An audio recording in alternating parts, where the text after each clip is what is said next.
Bueno, entonces vamos a comenzar. Bueno, nosotros somos el equipo C.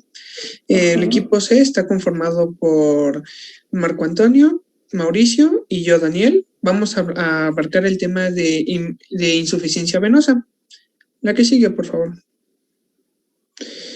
Esto es el índice de todo lo que vamos a abarcar, los objetivos generales, específicos, la definición, epidemiología, factores de riesgo, etiología, clasificación, anatomía, el diagnóstico, tratamiento, prevención y hasta el último pues están las referencias. La que sigue, por favor. Bueno, como objetivo general pusimos estos tres, que es conocer qué es la insuficiencia venosa, aprender a diagnosticar las causas de la insuficiencia venosa y comprender las causas de la insuficiencia venosa. La que sigue. Como objetivos específicos tenemos reconocer las causas de insuficiencia venosa, aprender las causas de la insuficiencia venosa, comprender la fisiopatología de la insuficiencia venosa, conocer todos los tipos de insuficiencia venosa y cómo diagnosticarlos y aprender a prevenir la insuficiencia venosa. La que sigue. Bueno, primero comenzaremos con definiciones. Estas son 3 definiciones que le saqué de forma fácil y concreta para ir conociendo términos médicos y la diferencia que hay entre una y otra. Bueno, insuficiencia venosa, encontré muchas definiciones, pero estas dos me gustaron. La primera es que es una afectación en la cual las venas son incapaces de enviar sangre desde las extremidades inferiores al corazón. Y la otra definición que encontré para insuficiencia venosa son venas dilatadas y tortuosas que impiden más de 3 milímetros de diámetro. Bueno, que están dilatadas por más de 3 milímetros de diámetro. También hay diferenciación con la insuficiencia venosa crónica, la cual la única diferenciación en sí es la condición prolongada de circulación venosa incompetente y su aparición se debe a la obstrucción parcial de las venas o a la filtración de sangre alrededor de las válvulas venosas. Es importante saber que también hay varices y las varices se le van a llamar a las venas dilatadas que representan la forma más evidente de la insuficiencia venosa. Más adelante veremos que hay muchas formas en las cuales se puede ver de forma clínica la insuficiencia venosa, no únicamente las varices. La que sigue. Bueno, en epidemiología, la información que encontré en un principio es muy vieja, de 1994. Encontré que en una revisión de Callan, la mitad de la población adulta se estima que tenía, en esta región, tenía insuficiencia venosa, entre un 50 a un 55% de las mujeres y entre un 40 a un 50% de los hombres, en la cual presentaban varices el 20 a 25% de las mujeres y del 10 al 15% de los hombres. Por lo que aquí vemos desde un principio, desde 1994, aunque el estudio era en una población medianamente pequeña, era algo muy prevalente. Posteriormente, en un estudio en 1973, en Estados Unidos, Michigan, creo que dejo de compartir. Bueno, seguiré a capela. Se calculó que alrededor de 40 millones de personas, y de las cuales 26 millones de mujeres eran candidatas tenían insuficiencia venosa. Entonces, hasta este momento de la historia, se veía que la mayor prevalencia de esta enfermedad era en mujeres, sobre todo en mujeres que eran embarazadas o que ya eran de mayor edad. En 2004, un estudio francés encontró que la razón de posibilidad al año para las venas varicosas era de 1.04 a mujeres y 1.05 a los hombres. Aquí se alcanza a ver que realmente puede que no sea hacia las mujeres, puede que sea hacia los hombres, pero todavía no queda muy claro. En otros estudios, este es de Francia, los otros dos son de Estados Unidos. La que sigue, por favor. Muestra que anualmente en Estados Unidos 2.6 mujeres presentan insuficiencia venosa y 1.9 de los hombres presentan en Estados Unidos insuficiencia venosa. Y al año hay 20,000 casos nuevos. Este ya es estadística un poco más actual, aproximadamente del 2013, aunque todavía sigue siendo un poco vieja. en la cual aquí vemos que todas las mujeres siguen siendo predominantes en Estados Unidos y en varias partes del mundo para que las mujeres presenten insuficiencia venosa. En Francia vemos que igualmente las mujeres siguen siendo las principales candidatas con 46.3% de las mujeres y 23.7% de los hombres. Esto ya es 2004. Después tenemos que en Inglaterra las venas varicosas ocupan el segundo lugar de pérdida de días laborales después del resfriado común. Vemos que en Inglaterra es una de las afecciones más comunes a nivel de Inglaterra y a nivel mundial sigue siendo una de las primeras 10 causas en la actualidad de presentar esta enfermedad. Las personas que logran encontrar una relación aproximadamente en los 2000 que permanecer de pie en jornadas de 45, en jornadas largas o en trabajadores o estar sentado mucho tiempo, te da una probabilidad de 45 a 50% de padecer insuficiencia venosa. Este fue un estudio de Inglaterra y posteriormente se hacen en demás países y se dan cuenta que sí, hay una relación, pero todavía no se sabe si se puede meter como riesgo laboral y actualmente todavía no se sabe si la insuficiencia venosa contaría como un riesgo laboral hacia ciertos empleos. Del 25 al 50% de la población mundial puede estar afectado por este síndrome. Aquí vemos que realmente es una cantidad muy grande porque esto ya es a nivel mundial, el 50% lo pueden tener, de los cuales aproximadamente el 25% no han sido diagnosticados. Aquí vemos uno de los factores que empieza a verse importante, que es la edad, que muestra que 15 a 20% de la población tiene que ser de 35 años. Entonces, hasta este momento vemos que la edad y ser del sexo femenino es muy importante para tener esta enfermedad. La que sigue.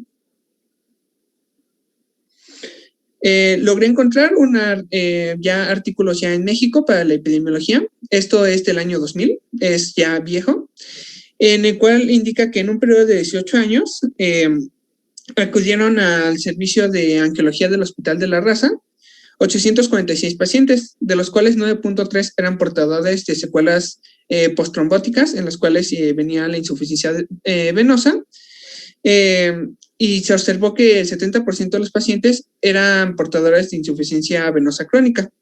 La que sigue. Aquí tenemos igual otro estudio realizado unos años posteriores, en el cual va mostrando que esta incidencia va hacia el 44% en varices, demostrando la mayor incidencia clínica hacia la insuficiencia venosa, después 19% a trombofibritis, el 4% ebolias. Después aquí tenemos que en el año 2000 hubo una campaña en la cual querían disminuir la insuficiencia venosa porque aquí a nivel mexicano, nivel nacional, representaba una de las primeras causas de enfermedad en el país. La que sigue, por favor. Bueno, aquí factores de riesgo. Aquí en estos factores de riesgo encontré una tesis y aparte varios trabajos clínicos ya más actualizados, en el que anteriormente se creía que tener una edad mayor de 35 años era un factor de riesgo. Actualmente, por estudios de necropsias y demás, se ha encontrado que la edad no es un factor de riesgo para tener esta enfermedad, pero sí es un factor de riesgo la edad mayor a 35 para que la enfermedad presente ulceraciones. En antecedentes heredofamiliares, vemos que este sí es uno de los factores más importantes, puesto que si uno de tus familiares tiene insuficiencia venosa, tienes tú el 87% de probabilidad de tener esta enfermedad, por lo tanto es muy alta. Al no tener ninguno de tus familiares, ni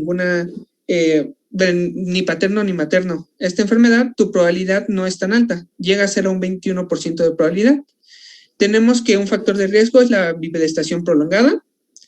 El sexo, aquí el sexo anteriormente se veía que era en mujeres, actualmente la brecha epidemiológica y demás estudios ha demostrado que es muy pequeña la brecha, por lo cual actualmente no se puede decir que es únicamente sexo femenino. Antecedentes ginecobstétricos. Se ha mostrado en estudios que las mujeres embarazadas, entre más cantidad de embarazos tengan por la cantidad de aporte sanguíneo que hay y por los cambios anatómicos que hay en el embarazo, causan una mayor probabilidad de tener insuficiencia venosa. Tenemos también que la obesidad es un factor muy importante para esta enfermedad, ya que los cambios de permeabilidad, las presiones hidrostáticas venosas, el peso y demás causa esta enfermedad. En un momento veremos fisiopatología y verán más por qué causa todo esto. La etiología. La etiología, bueno, en general encontré que eran 3 causas las principales. Una, que era una insuficiencia valvular de las venas superficiales. Con mayor frecuencia, esta insuficiencia se va a dar en la unión safenofemoral. También puede ser por una trombosis venosa profunda y también puede deberse al embarazo, la cual también es un factor de riesgo. La que sigue, por favor. Veremos que hay una clasificación. La clasificación se llama CEAP, la cual nos va a dividir esta clasificación en clínicos, etiológicos, anatómicos y fisiopatológicos, la forma en la que vamos a poder ver estas manifestaciones. De forma clínica, veremos que las venas se pueden ver telectásicas, venas reticulares, varicosas, puede haber un edema, pueden ser palpables, puede haber ulceraciones, las úlceras pueden ser activas o no activas. Dependiendo de cómo se ve en la clínica, va a llevar un punto. Si no se alcanza a ver nada, pues sería clase 0. Puede haber diferentes etiologías, como ya veíamos, las cuales son primarias, secundarias o congénitas. En las primarias, las 2/3 partes dependen a identificar, como decía, a una obstrucción de la vena safenopopitlia o la fenopopitlia. También vamos a tener cambios anatómicos que pueden ser en la superficie, profundos o en las perforantes. Y en la fisiopatología vamos a ver que puede deberse a una reducción del flujo, una obstrucción o un reflujo y obstrucción al mismo tiempo. Dependiendo de la que se va a encontrar, se puede clasificar. Aquí viene la tabla, por si lo quieren leer con más detenimiento. Aquí les pasamos la presentación.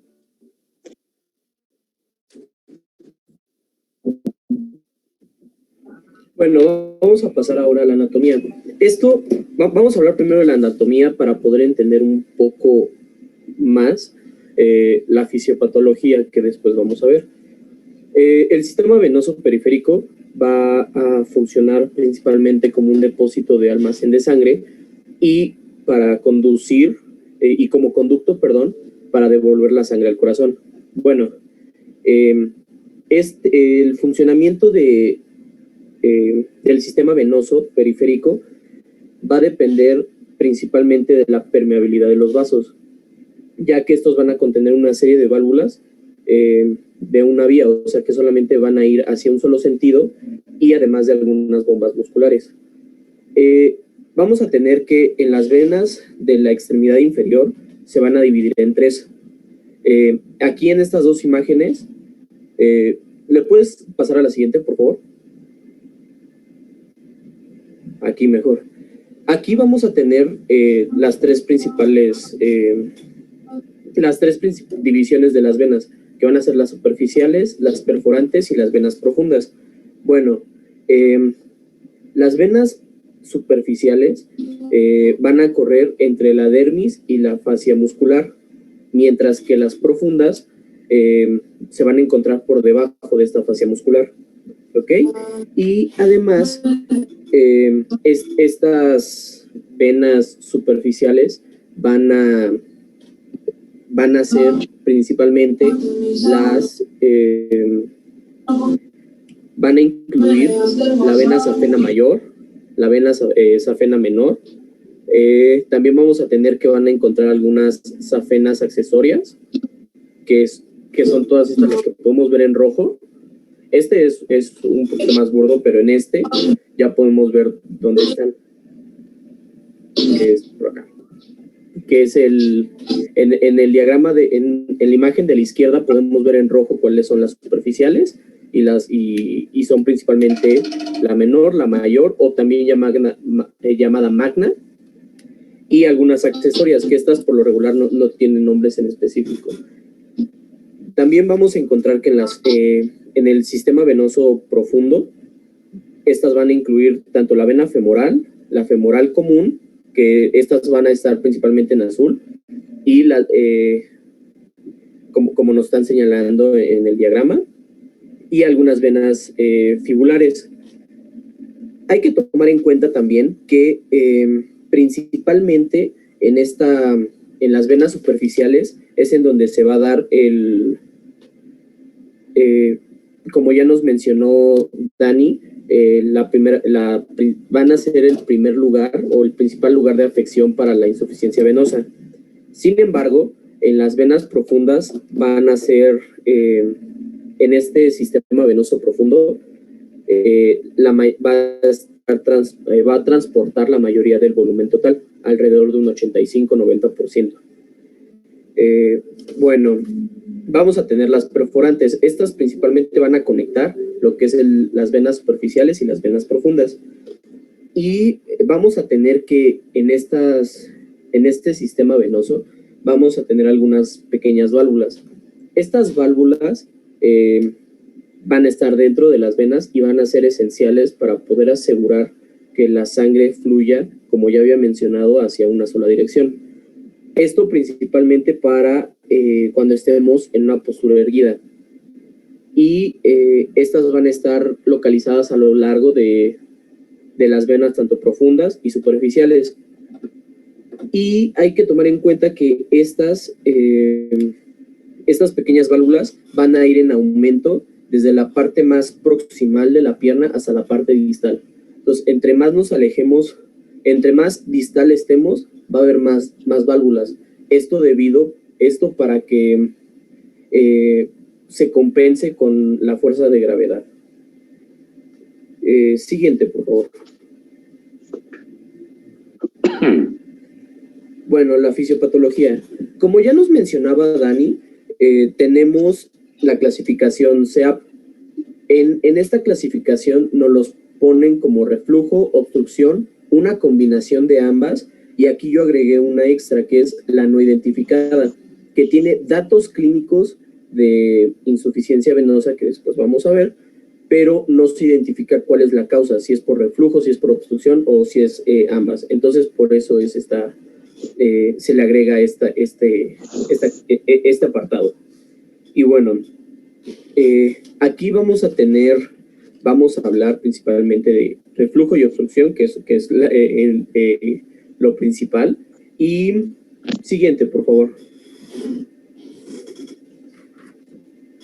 Bueno, principalmente una patología venosa se va a desarrollar cuando la presión venosa aumenta y por ende el reflujo de la sangre se ve afectada, y esto puede ser afectado por varios mecanismos.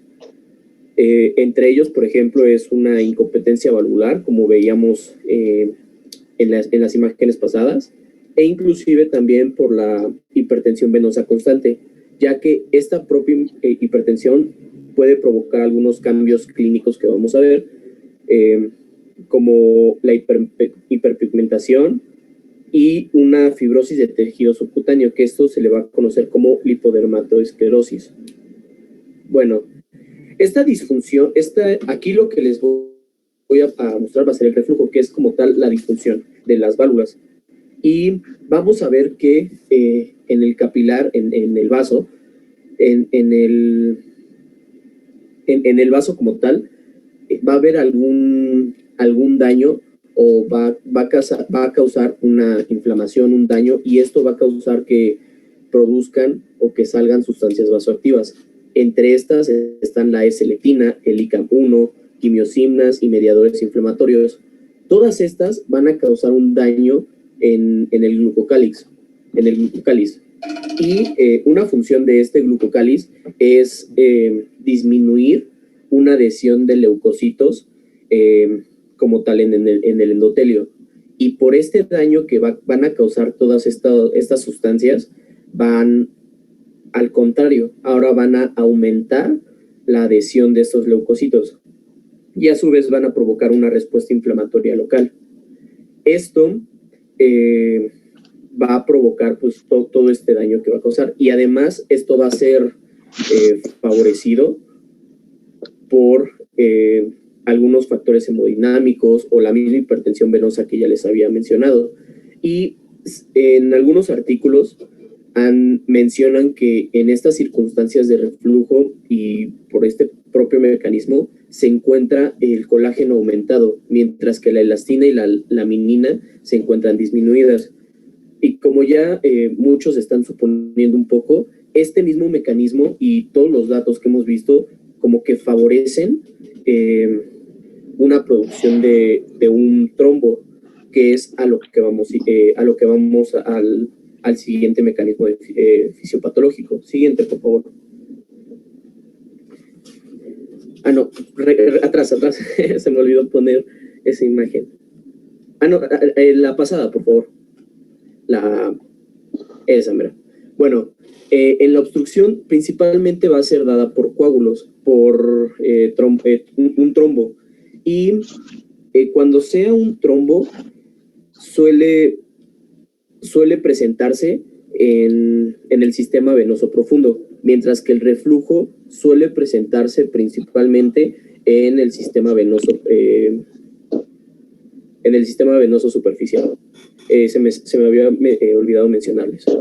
Y bueno, la obstrucción, por otro lado, va a ser un resultado, como ya les mencionaba, de la trombosis.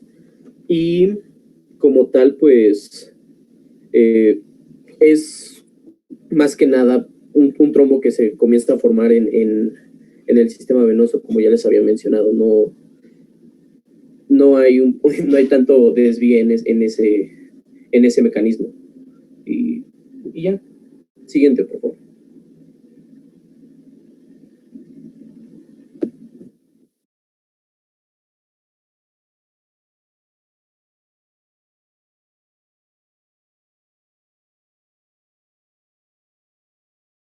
Ok, en el cuadro clínico vamos a presentar principalmente dolor en extremidades inferiores, pero en la guía de práctica clínica nos menciona que debe de ser vespertino, o principalmente es vespertino, y además el único signo, el único síntoma que fuera el dolor en extremidades inferiores no es indicativo para que fuera diagnóstico principal de una insuficiencia venosa, sino que tiene que presentar otros síntomas, por ejemplo, la dilatación de venas, el edema, y el edema, como ya nos mencionan, debe de ser vespertino y va a disminuir con el reposo. Y vamos a tener también una hiperpigmentación de la piel, como ya les mencionaba. Esta hiperpigmentación se va a presentar principalmente en la región maleolar medial. Y también nos mencionaban otros datos clínicos que se pueden presentar y que pueden ser de gran ayuda para poder encaminarnos hacia un diagnóstico certero de insuficiencia venosa, como es la pesantez en las extremidades, prurito, cansancio, calambres musculares, estos de predominio nocturno, y el dolor. Además, este dolor tiene algunas características, por ejemplo, que empeora cuando el paciente está en ortostatismo o cuando hace calor,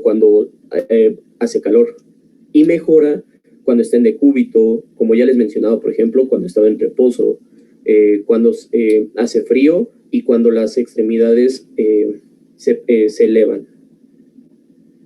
Y en la imagen superior derecha podemos ver lo que les mencionaba, que es una lipodermatoesclerosis en las extremidades inferiores. Siguiente, por favor.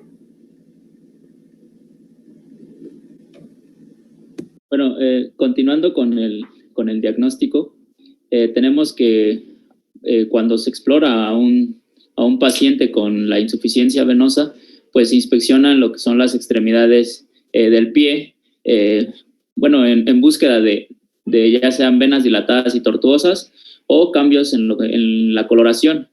Esto porque es muy distintivo lo que es la coloración en las extremidades, ya que refieren que es un tono ocre, que es indicativo de insuficiencia venosa. Además, pues, para todo esto, pues, en la literatura mencionan que, pues, el diagnóstico se realiza primero con el método clínico y ya después, pues, se utilizan los diferentes estudios para esta patología.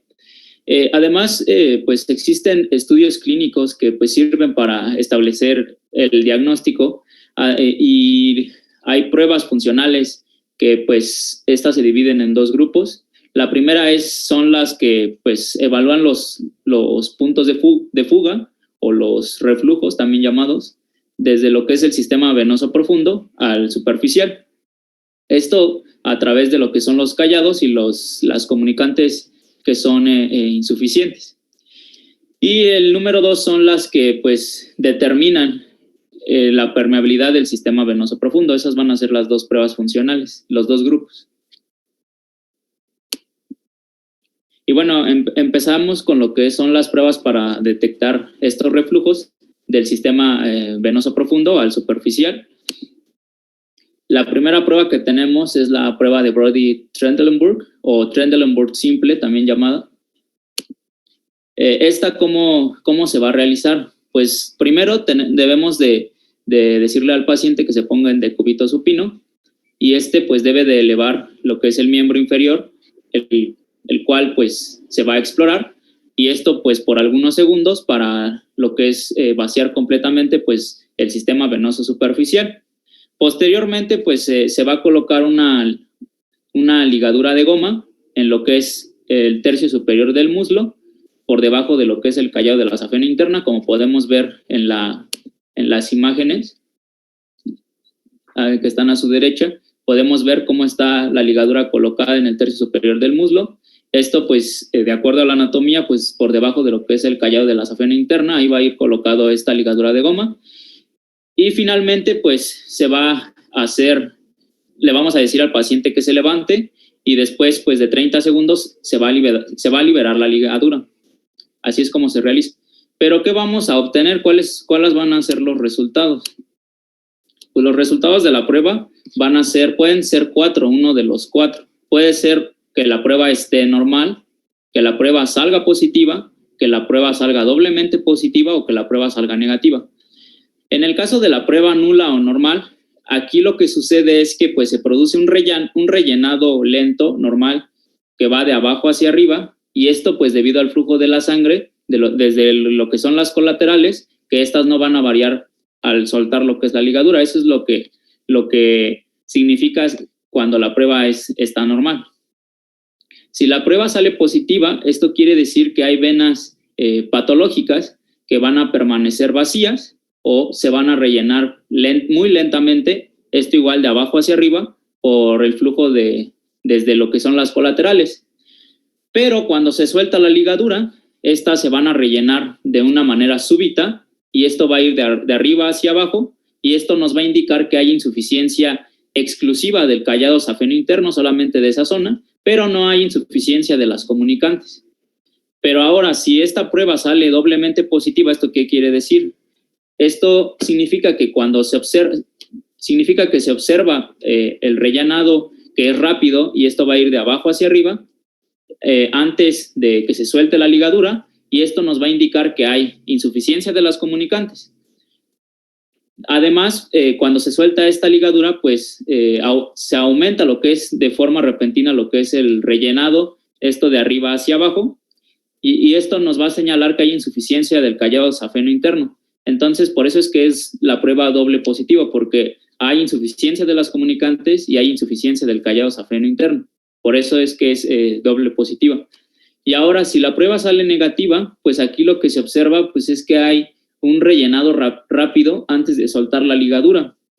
Esto, pues, por la insuficiencia de lo que son las comunicantes. Pero, sin embargo, aquí no va a variar cuando se suelte la ligadura. Y esto pues nos va a indicar que pues el callado de la safena interna pues hay una suficiencia de este callado. Entonces la prueba pues va a salir negativa. La siguiente prueba es la de Ochsner-Mahorner, o también llamada Trendelenburg seriado. Esta pues nos va a servir ya para determinar lo que es, de una manera muy general, lo que es la topografía de las comunicantes insuficientes. Y esta pues solamente se va a realizar en caso de que la prueba de Brody-Trendelenburg salga negativa o doblemente positiva. ¿Y esta cómo se va a realizar? Primero, debemos de decirle al paciente que se coloque en decúbito supino. Posteriormente se deben de colocar tres ligaduras en el tercio superior del muslo, en el tercio superior de la pierna y en el tercio medio de la pierna, como podemos observar en la imagen de su derecha. Segundo, después de que hagamos todo esto, le tenemos que decir al paciente que se levante y posteriormente vamos a liberar lo que son las ligaduras una de abajo hacia arriba. O sea, primero esta, luego esto y luego esto. ¿Y cuáles son los resultados de esta prueba? Primero, tenemos que el rellenado rápido entre las dos ligaduras nos va a indicar que hay presencia de una comunicante insuficiente entre estas dos ligaduras. Pero si el rellenado es súbito al soltar una de las ligaduras, esto nos va a indicar que hay presencia pues de una comunicante que es insuficiente a nivel de lo que es la ligadura o inmediatamente por encima de la ligadura. Eso es lo que van a resultar en esta prueba, van a ser los resultados, una de estas dos. Bueno, posteriormente tenemos lo que son las pruebas para determinar lo que es la permeabilidad del sistema venoso profundo. Van a ser las siguientes. Tenemos lo que es la prueba de Pratt, que esta la manejan como, la prueba es muy útil. Esta pues nos va a indicar que el paciente puede tener tolerancia a lo que es la marcha con la venda elástica que se utiliza. Entonces, ¿cómo se va a realizar esta prueba? Primero, igual tenemos que decirle al paciente que se coloque en decúbito supino y posteriormente que el miembro inferior lo eleve, el que vayamos a explorar. Posteriormente se coloca ya sea una media o un vendaje elástico que esté adecuado a lo que es hasta el muslo, Con esto lo que vamos a lograr es que se comprima el sistema venoso superficial y lo cual va a generar que pues se le excluya este sistema venoso superficial y se le obliga a este sistema a que todo lo que es el retorno venoso se realice por lo que es se vaya por el sistema venoso profundo. Dos, pues al paciente se le va a decir que camine y que realice algún tipo de ejercicio con las piernas. Después tenemos que pues la intolerancia a este vendaje, el paciente pues va a manifestar dolor y esto pues nos va a sugerir la posibilidad pues de una obstrucción en el drenaje venoso por lo que es el sistema venoso profundo. Y bueno, podemos ver aquí en la imagen cómo es que se realiza. Tenemos la colocación de la venda y que esté adecuada al miembro inferior que vayamos a explorar. Y bueno, como tal, en lo que es ya el diagnóstico paraclínico, tenemos que aquí se van a utilizar diferentes métodos para un diagnóstico certero. Entonces tenemos que los métodos de exploración del sistema venoso de estos miembros inferiores se van a agrupar de esta manera. Principalmente tenemos los métodos de laboratorio vascular no invasivos, los métodos radiológicos, que específicamente es la flebografía. Además tenemos lo que son la medición de la presión venosa ambulatoria, los métodos radioisotópicos y otros métodos que ya no se utilizan. Y bueno, comenzaríamos con los métodos vasculares no invasivos. El primero de ellos son los métodos por la ultrasonografía. Aquí pues se basa en lo que es la detección del cambio de la frecuencia y aquí se va a experimentar lo que sucede es que se experimenta un haz de ultrasonido que choca con las estructuras en movimiento, en este caso pues los elementos formes de la sangre circulante. Posteriormente tenemos que, estos datos obtenidos pueden representarse ya sea en forma acústica o gráfica. Además tenemos que pues se distinguen 3 modalidades de uso habitual que se utilizan para esta patología, que es yo lo encontré así, que es el Doppler de onda continua bidireccional, el Doppler en blanco y negro, o también llamado duplex, y el Doppler a color. Y bueno, tenemos el Doppler de onda continua bidireccional, que también pues se le conoce como Doppler convencional. Pues es un método que es muy sencillo y en la literatura mencionan que lo puede realizar cualquier persona, obviamente con un mínimo entrenamiento. Y aquí lo que va a pasar, lo que sucede es que pues se utiliza sobre todo para evaluaciones rápidas, es para lo que más se ocupa, y esto para búsqueda sobre todo de reflujos. Esto pues nos indicaría una insuficiencia valvular, esto en lo que es el sistema venoso superficial y en el sistema venoso profundo. Y esta imagen pues la puse para ejemplificar lo que es el sistema, el Doppler convencional.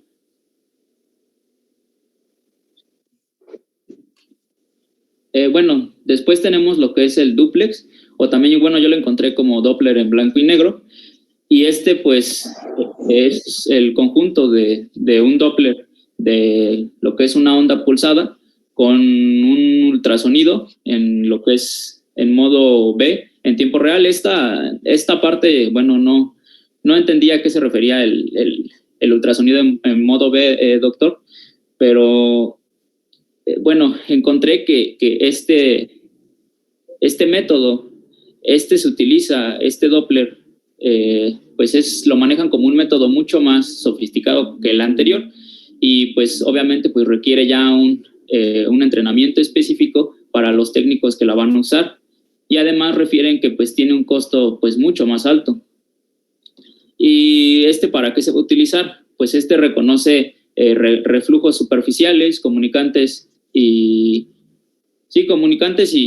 profundos, así como pues diferentes obstrucciones venosas, y pues tiene una gran precisión. Y igual les puse un ejemplo de cómo es una Doppler en blanco y negro.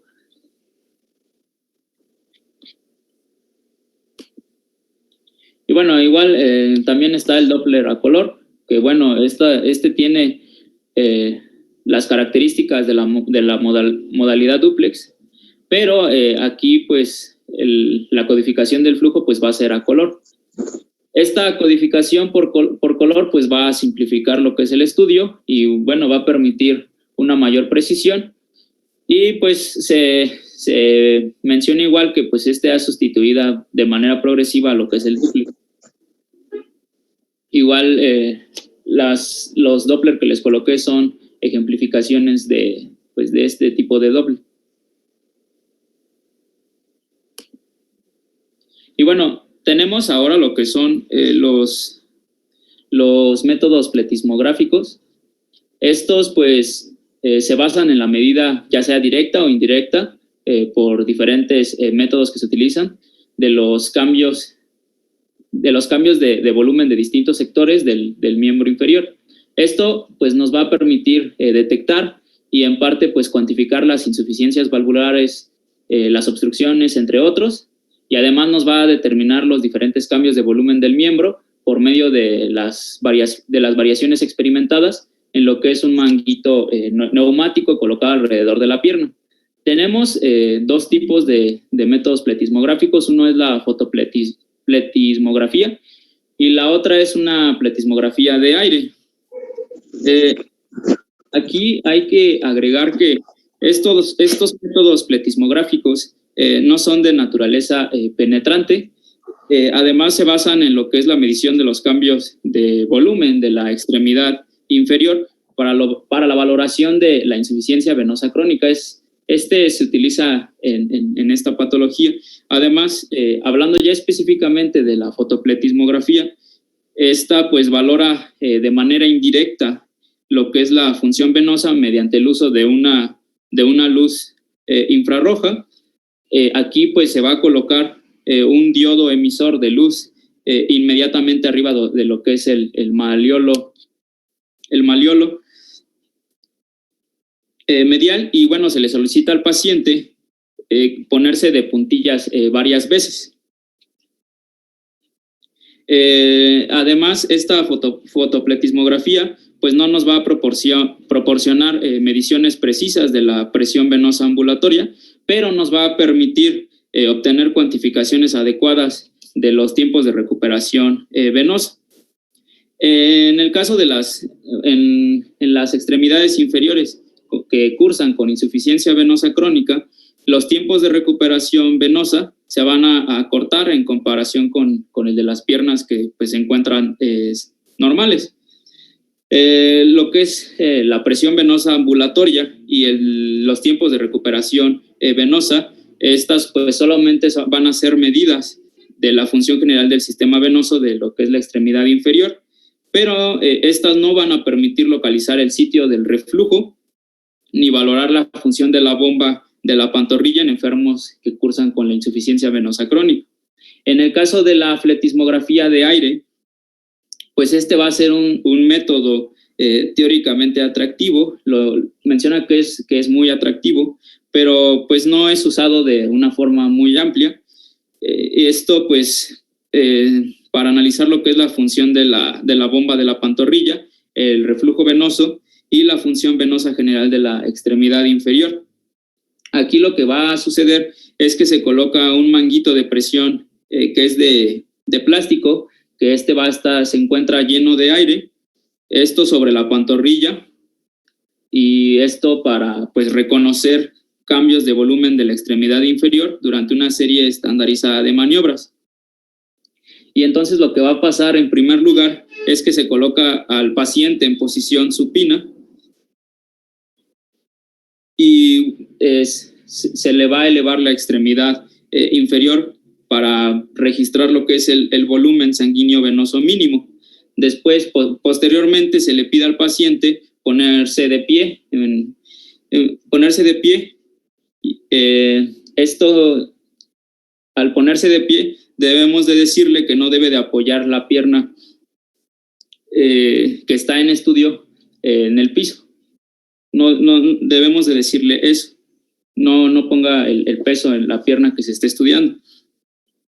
Y después vamos a tener que, como resultado, vamos a tener unas curvas. Estas curvas, lo que sucede es que cuando la curva de volumen se aplana, esta pues va a determinar lo que es el volumen venoso máximo entre el tiempo requerido pues para alcanzar el volumen venoso máximo. El índice de llenado venoso es una medida de reflujo. Posteriormente tenemos que se le solicita al paciente ponerse en puntillas sobre las puntas de los pies en una sola ocasión y se determina lo que es la fracción de expulsión. Esto equivale a lo que es la diferencia de volumen registrado antes y después de la maniobra, y pues es una medida de la función de lo que es la bomba de la pantorrilla. En ese momento pues se permite que pues las venas de la extremidad inferior se rellenen. Se le pide al paciente que se ponga otra vez de puntillas aproximadamente unas 10 veces, y posteriormente se le calcula la fracción de volumen residual. Después, al obtener la fracción de volumen residual, lo vamos a dividir entre el volumen venoso de la extremidad inferior, luego de estos 10 ejercicios, por el volumen venoso presente antes de los ejercicios. Lo que va a pasar es que obtenemos una fracción de volumen residual, que esto refleja de manera general la función venosa. Lo que sucede con los pacientes que cursan con insuficiencia venosa crónica es que tenemos que el índice de llenado venoso está aumentado y la fracción de expulsión está normal. Esto pues nos indica que la presencia del reflujo frente a una bomba de pantorrilla pues tiene una función normal. Y aquí pues menciona la literatura que se podría beneficiar de una intervención quirúrgica antirreflujo. Sin embargo, si el índice de llenado venoso se encuentra normal y la fracción de expulsión se encuentra disminuida, pues esto no ocurriría en este tipo de pacientes.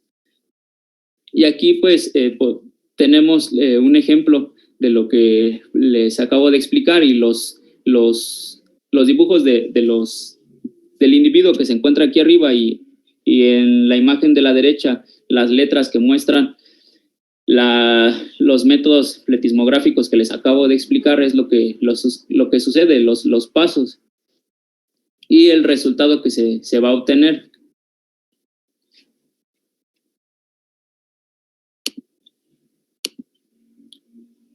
Y bueno, tenemos igual los métodos radiológicos, lo que es la flebografía.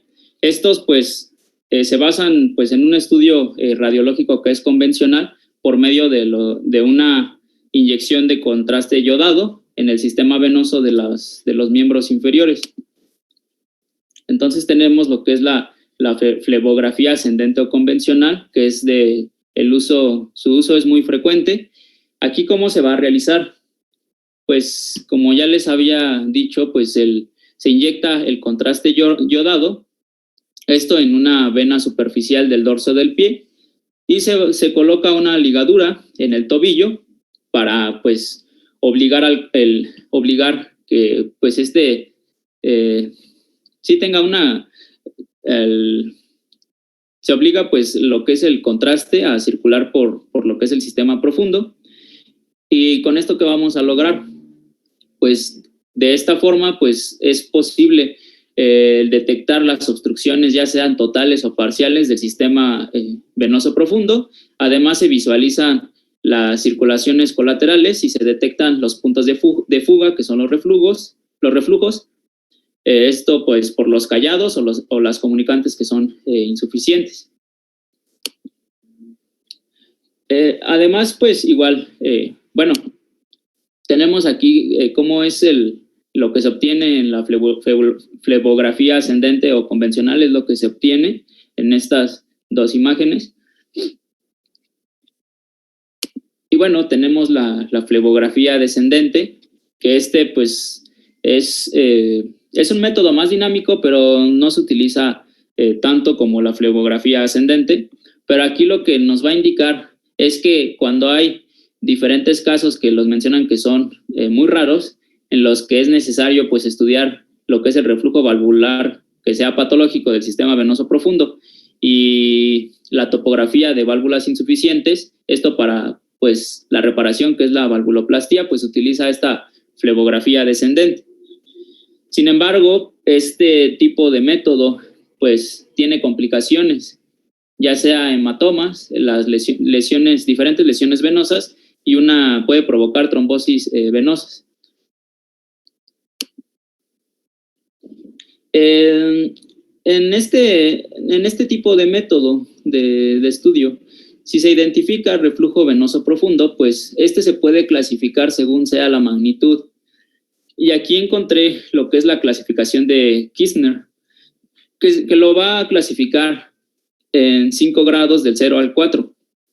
Cuando sale que el reflujo es grado 0, pues significa que no ha llegado el contraste al eje femoral común.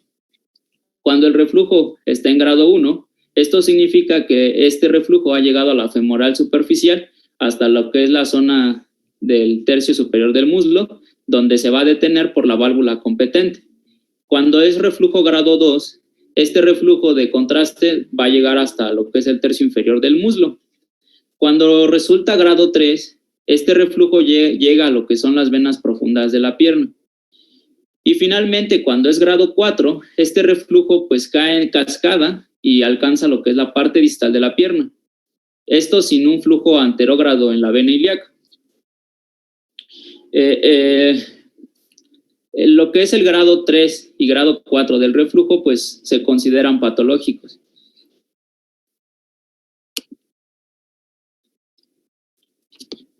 Vamos a tener otra medición, que esta medición va a ser la de presión venosa ambulatoria. Aunque esta ya en estos tiempos se usa principalmente con fines experimentales y su principal, ¿cómo se llama? Su método es hacer un cateterismo en el arco venoso dorsal del pie y unirlo a un transductor de presión adecuado. Casi no se encontró mucho sobre esta medición, pero era muy importante antes. Ahora ya nada más es como por método de estudio y pues nada más es para el conocimiento general. Siguiente, por favor. Vamos a tener otros dos métodos. Estos van a ser radioisotópicos. El primero va a ser el fibrinógeno reactivo. Este, como tal, es detectar una trombosis en actividad, o sea, que una trombosis en una etapa aguda. Y en esta etapa aguda, el fibrinógeno se va a incorporar como tal al trombo. Entonces, esto es lo que vamos a poder detectar para ver cuánto... qué tan si es que ya tiene un trombo formándose o no. Y el otro es el venocentellografía. Esta como tal va a inyectar, sí va a inyectar tenesio 99 igual en el sistema venoso del dorsal del pie. Y este como tal sirve para ver la permeabilidad del sistema venoso profundo y cava inferior. Hay que tener en cuenta también que este método se limita principalmente a la, ¿cómo decirlo? A la detección de una trombosis venosa, y actualmente ya no se usa porque hay métodos, como ya nos mencionaba nuestro compañero Marco, los métodos, por ejemplo, de ultrasonografía o la misma flebografía. Siguiente, por favor. Bueno, ya pasamos a tratamiento, ya sería lo último que vamos a ver. El tratamiento puede dividirse en tratamiento no quirúrgico o tratamiento quirúrgico. El tratamiento no quirúrgico puede ser tratamiento por presión o sustitutos térmicos. Y el tratamiento quirúrgico podemos hacer una ligadura de venas perforantes, cirugía venosa superficial, reconstrucción de válvula venosa profunda, colocación de endoprostésis venosa. Este tratamiento, por supuesto, va a depender de los síntomas que tiene la persona, cómo se encuentra, estado en el que se encuentra, estado económico, qué es lo que se encuentra en el hospital, el tiempo y demás. La que sigue, por favor. Bueno, el tratamiento de presión, como lo dice, de forma, pues, de riesgo de ser redundante, pues se va a ocupar la compresión de la base de la compresión de toda la pierna. Esta se puede hacer por diferentes formas. Se puede ocupar desde una bota de una, se puede, en un momento les voy a explicar qué es la bota de una, pero se puede hacer por diferentes técnicas como medias elásticas, vendajes o telas elásticas. Estas vendas se van a poner se puede decir que en todo el día, cuando se indiquen vendas o cuando se indiquen calcetas de compresión, lo ideal sería traerlas todo el día, pero tenemos que tener cuidado que va a estar esta pierna hipersensible, el paciente no la va a aguantar y no va a querer traerla. Por lo tanto, se le va a decir al paciente, está bien, ocupe el tiempo que pueda y vaya aumentando el tiempo poco a poco hasta que logre soportarla. Y este tratamiento de compresión se ha visto que es muy efectivo contra ulceraciones, hasta un 93%, por lo tanto es un buen tratamiento, es sencillo, es económico y es fácil de llevar. Por lo tanto, pues hasta podría ser de método preventivo, puesto que es sencillo ocupar de vez en cuando unas medidas de compresión cuando alguien está mucho tiempo parado. La que sigue. Bueno, aquí está lo de la bota de una. El video está corto, es de 3 minutos, pero yo creo que mejor se los digo de forma rápida, más o menos, para que no tardemos tanto. Bueno, esta bota va a llevar aproximadamente 3 capas. La primera capa va a tener calamina, óxido de zinc, glicerina, sorbitol, gelatina y silicato de aluminio y magnesio. Va a causar compresión, sobre todo se puede ocupar en ulceraciones. La segunda capa va a ser una capa de vendaje continuo de gasa, va a ser ancho. Esta capa va a ser de tipo elástico y por última capa vamos a tener una capa de rigidez, la cual cuando se termine de colocar esta capa se va a poner dura. Esta bota de una se puede retirar aproximadamente cada semana, pero va a depender sobre todo de la ulceración y de cuánto drenaje tenga. Si el drenaje es mucho, pues puede ser menor a una semana. Si el drenaje es menor, pues puede ser hasta 2 semanas. Pero sobre todo, lo indicado es a una semana. Todos estos métodos van a servir porque se ha comprobado que a la presión que se le ocupa a la pierna ayuda al drenaje venoso, a los métodos de citotoxicidad y todo que sean menores. Sobre todo, no hay suficiente, ya hay pruebas y todo, pero no hay suficientemente evidencia bioquímica para dar una mejor explicación de lo que se conoce actualmente como que la presión mejora la circulación y mejora la inflamación y las ulceraciones. La que sigue.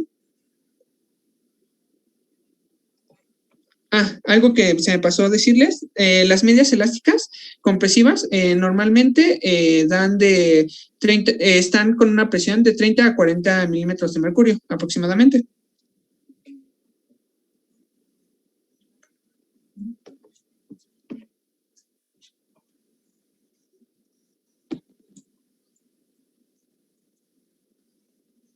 Si quieres, cámbiala a la que sigue para irnos ya rápido.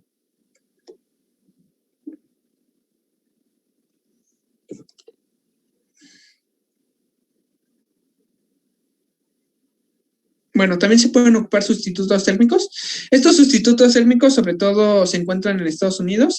Aquí, bueno, no sé si se encuentran, pero son sustitutos que va variando su origen, puesto que puede tener varios orígenes biogenéticos, que pueden ser acelulares, de piel sintética, de piel. Estos sustitutos se van a ocupar para el tratamiento de úlceras, sobre todo, de origen venoso. En un estado corneoprotector. Estos sustitutos tienen aproximadamente un grosor de 0.5 a 1 milímetro. Está disponible como tejido vivo y en la mayoría de sujetos se ha visto una buena mejoría. No es quirúrgico, puesto que se pone por encima, se tienen ciertos cuidados para que no se mueva y pues ya en general es todo de este. Bueno, las ulceraciones en este es de 6 meses, lo que tarda en desaparecer la ulceración, y en los métodos de compresión aproximadamente es lo mismo. En la bota de una son de 6 meses y en las vendas de compresión puede llegar hasta 12 meses. Por lo tanto, no hay mucha diferencia en la recuperación. Aquí sí. Bueno, aquí ya pasamos con métodos quirúrgicos. Podemos decir que existe la ligadura de venas perforantes. Esta fue una técnica propuesta por Linton en 1938. Esta actualmente ya no se utiliza tantas veces, pero se sigue utilizando en algunas circunstancias. Antes de la intervención quirúrgica de los pacientes, se tiene que hacer una ecografía o un Doppler para verificar la permeabilidad de las venas profundas. El enfermo se colocará en una mesa aproximadamente con la extremidad a unos 45 a 60 grados. Se va a ocupar un torniquete alto para que no haya nada de circulación. El torniquete también se puede llamar desmarcho. Posteriormente, pues se va a hacer una ligadura de las venas perforantes y pues En la cirugía se puede ocupar dióxido de carbono para incrementar el volumen del espacio subfacial y que sea más fácil el procedimiento. Este procedimiento actualmente todavía se considera que es un poco controversial y ya no se ocupa, aparte de que ya no se ocupa mucho, pues no sería el más indicado. Sobre las ulceraciones, en este se ha visto que la ulceración no es tan efectiva en desaparecer. En este es un 88.8 en desaparecer la ulceración. En los otros dos métodos que les había mencionado, tiene hasta un 90, desde un 90 hasta un 98%. Por lo tanto, para desaparecer ulceraciones no es el más indicado. ¿La que sigue?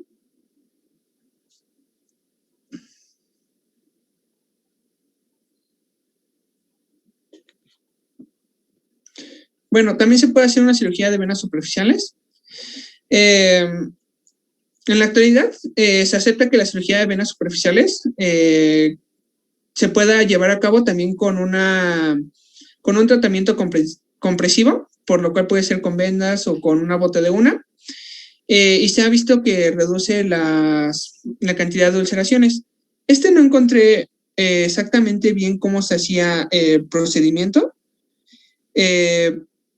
por lo cual encontré que se hace la cirugía venosa superficial, se ven si hay taponamientos o si hay algún problema y pues se llega a destapar o se llega a ver las valvulopatías y demás, pero no encontré mucho sobre este procedimiento.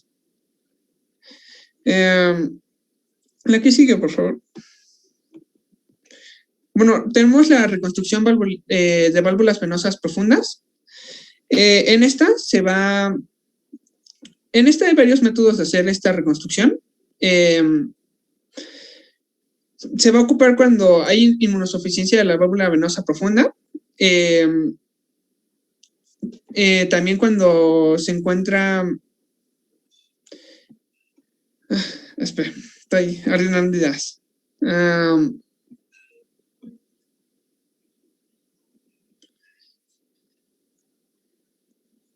Bueno, en esta se va a ocupar cuando hay insuficiencia venosa profunda. Se ha comprobado que hay diferentes eficacias en las ulceraciones. Las ulceraciones en esta es menor la capacidad de remisión. Por lo tanto, no es tan recomendable. El plazo de resultados buenos, la probabilidad de que sea este resultado bueno es de 60-80, por lo tanto no es tan exitoso como otros que vimos anteriormente, que son menos invasivos y tienen mejor recuperación. También podemos ver que las ulceraciones en esta es muy posible que puedan lograr regresar, por lo cual si se va a dar un tratamiento de este estilo se tiene que hacer integral, porque si es por una causa de obesidad por la que causó, tenemos que tratar también la obesidad. Si es por embarazo, pues es poco común que lleguen a este causa el embarazo, pero puede llegar a pasar. Hay que tratar sobre todo la principal causa y vuelve a regresar al estado. La que sigue, por favor. Esta es la colocación de endoprótesis venosa. Esta se puede llevar a cabo de diferentes maneras. Sobre todo es la colocación de un stent para abrir la vena que esté obstruida, y cuando se abra, pues ya va a haber mayor flujo y va a haber una mejor evolución. Hay más tratamientos, los cuales no incluí. Este fue el último tratamiento que incluí. También puede haber tratamientos por radioláser, por anticoagulantes, por esclerotepia. También hay tratamientos que mencionan algunos artículos que nada más son cosméticos. Todo depende de qué es lo que tenga el paciente, la sintomatología. Y pues creo que sería todo.